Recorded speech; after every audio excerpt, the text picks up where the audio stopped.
Welcome back, ladies and gentlemen, for one more expectation video or anticipation, whatever. This one is going to be about music and world building.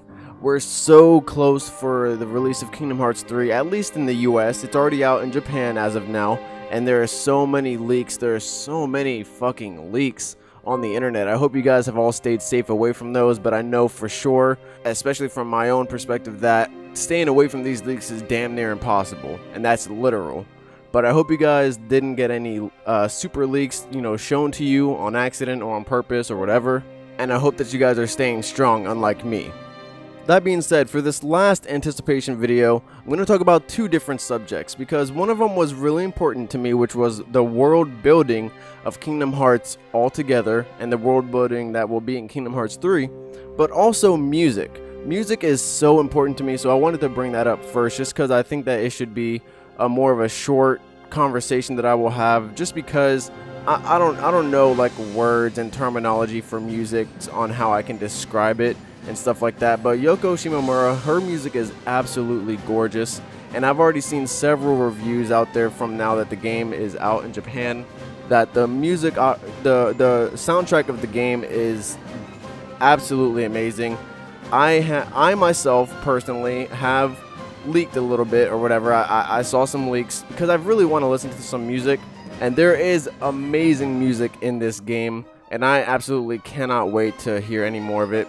My questions is just like, are there going to be any kind of, well, of course there are, but are there going to be a lot of remasters of music, or are they going to still reuse some of the music? Because, some of the music that is in Kingdom Hearts doesn't really need to be remastered or anything like that. It is perfect how it is, but since this is a game that is the culmination of all the other games, Kingdom Hearts 3, I would really like that there would be a lot more remastered themes for characters and worlds and stuff like that, as opposed to reusing themes from before.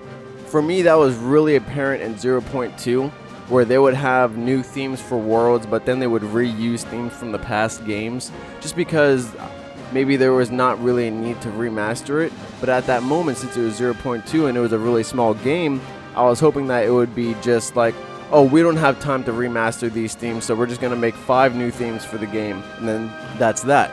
But I really do hope that my expectations are met in some way when it comes to the soundtrack overall. But I have faith that even if there are not too many remasters, or rather if there are too many reused themes, I'll be okay. What I'm more worried about is the story of Kingdom Hearts 3 and how it can pave the way for the future. And that's going to lead into my next topic, which is world building, world expansion altogether. I really love this aspect because when it comes to Kingdom Hearts, there are so many different things within the universe that are just extremely interesting to me. And it's not just because of the fact that it's like in the game, Kingdom Hearts, but it really intrigues me on how certain things have certain characteristics or powers or stuff like that. And I love seeing that built even further when it comes to powers, overall lore, and things like that. When it comes to world building and really expanding the lore of the Kingdom Hearts universe, I think the two games that did the best job, the first one would be Birth by Sleep, because it went into the past, it introduced the real antagonist, which was Xehanort, and it really did kind of try to reach into the past between Xehanort and Ericus, and a lot of history about the Keyblade and Kingdom Hearts. That's what I love to see in these games. Another game that is a little bit hard for me to say this, but did at least give us some type of world expansion, the universe of Kingdom Hearts just being built, is Back Cover. The only reason why I even have Back Cover in here is because it is a game that is set in the time of fairy tales, and it gave us a little bit more backstory on our foretellers that we know of, and the no-name Keyblade, the Master of Masters. But at the same time, I really didn't want to consider that as a valid point of world building, because the story of Back Cover itself was trash to me. It was just so trash. When it comes to Union Cross, Key, Unchained Key, and Back Cover, all of the above, the whole Key series, in my opinion, it was just really not good. The main reason is because when it comes to Key, you know, they really tried to put the timeline really far back into the time of fairy tales and give us a lot more information. But when it comes to the mobile game and when it was on the browser, it just kept making us ask questions, and none of those questions were ever getting answered. And it kept continuing through the browser game into the mobile game. You know, just more questions, more and more questions that fans kept having, including myself. And I was hoping that they would get answered within the game, but they never did. And then here comes back cover, where it's going to actually show the story of the foretellers, and that's where a lot of the questions really lied when it comes to Union Cross and Key and Unchained Key. But in back cover, literally like only 2 questions were answered, maybe more, depending on what other questions were out there. But for me, almost no questions were answered, and more questions arose. Who the fuck is the Master of Masters? Who's Luciu? All these other things. What happened to the foretellers, really? And even in Union Cross, was the Keyblade War really that prolific? Because they didn't show a lot of it whatsoever. Did Kingdom Hearts really emerge? I think it did, but they didn't show it. It's just so hard to explain. Like, when was the true first Keyblade War? When did Kingdom Hearts truly get consumed by darkness? Was it that first Keyblade War in Unchained Key, where all the foretellers took their members of their unions and they all fought each other? Was that, I believe that was the first Keyblade War, but they didn't really give us any context as to what happened after that Keyblade War, with Kingdom Hearts being consumed by darkness, the world splitting up. They really didn't give us that much context, because it almost just seemed like things just kept going as they did regularly in the past, in those games, I mean. In addition to that, I actually want to talk a little bit more even about other things that are kind of like world building when it comes to Kingdom Hearts, like the Ansem reports, the Xehanort reports, all of those different kind of reports in every single game.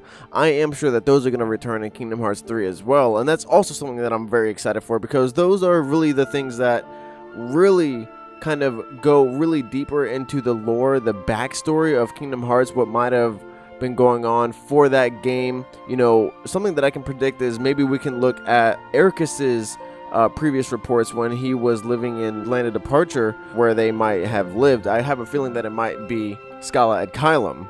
Regardless, since we know that Xehanort is actually going to be a very important part of the story, but what if the reports aren't specifically from Xehanort? They could maybe be from his other friend, Ericus, if they were friends. I would like to assume they were, but stuff like that. And when I say powers, I actually mean more like when Xehanort is able to create a pure form of Kingdom Hearts with just the power of his darkness, or using the power of darkness rather. But I do think that this power is specifically his, since he has the no-name Keyblade. And another form of world building to me would also be possibly using this data that has really been talked about and used in the background for most of the games, and even in some games there was actually a crucial point.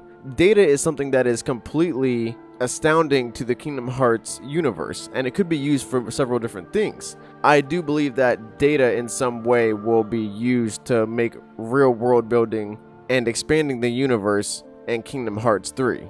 I truly believe that in Kingdom Hearts 3, there's going to be a lot of world building, not only for the essence of Kingdom Hearts altogether, but the whole universe. You know, powers, Keyblade transformations, the world of Kingdom Hearts itself, possibly the worlds all coming back together. There are so many different aspects. I just really hope that the world building in Kingdom Hearts 3 is absolute. And I am really hoping that while they still build the Kingdom Hearts world, there is still room for expansion, and that is what's going to be in the future of Kingdom Hearts. With Scala ad Caelum, I think that this is the perfect opportunity to really show world building, because it looks like it was a world from the past, and a world that both Xehanort and Ericus lived in at one point. But obviously that world was shut out, consumed by the darkness. Who knows? Because obviously they're not there anymore, and it looked like it wasn't there at all, and maybe Xehanort recreated that world. That's what I'm thinking. And with Scala ad Caelum being recreated, there is so much potential for building the history of Kingdom Hearts and possibly paving the way for the future. You know, the creation of the Keyblade altogether. Who created Keyblades? How did Kingdom Hearts itself become an entity? So many questions that I have, and I really hope that they all get answered in Kingdom Hearts 3, or at least a lot of them. This is Sora's story, and he has a route that he is going, a path where he wants to try and allow Roxas to live as his own being. But this is also about Xehanort's story, and with him being such a prolific antagonist, I really do think that there should be a lot of world building in this game for Kingdom Hearts. What do you guys think about Scala Ed Kylum and the possible world building of Kingdom Hearts? Do you think that there will be a lot of world building? I don't see how there won't be. And if there is, what do you think that they can really show light upon? Like I said, there are so many different questions that we all had when it comes to Kingdom Hearts and its world building and its past, its history, and I feel like the game that should have answered those questions were the whole Key series, and they really didn't do that. So are there any questions that you guys have that you hope gets answered when it comes to aspects of Kingdom Hearts and its history or something like that? Let me know in the comment section below. If you guys enjoyed the video, definitely leave a like and subscribe if you're not already. We're so close to Kingdom Hearts 3, guys. It's actually unbelievable. I hope you guys have already pre-ordered the game, but if not, subscribe and put on those notifications so that you guys will see me play the game for 24 hours straight as it releases on the 29th. I hope I see you guys there, but I will see you guys in the next video.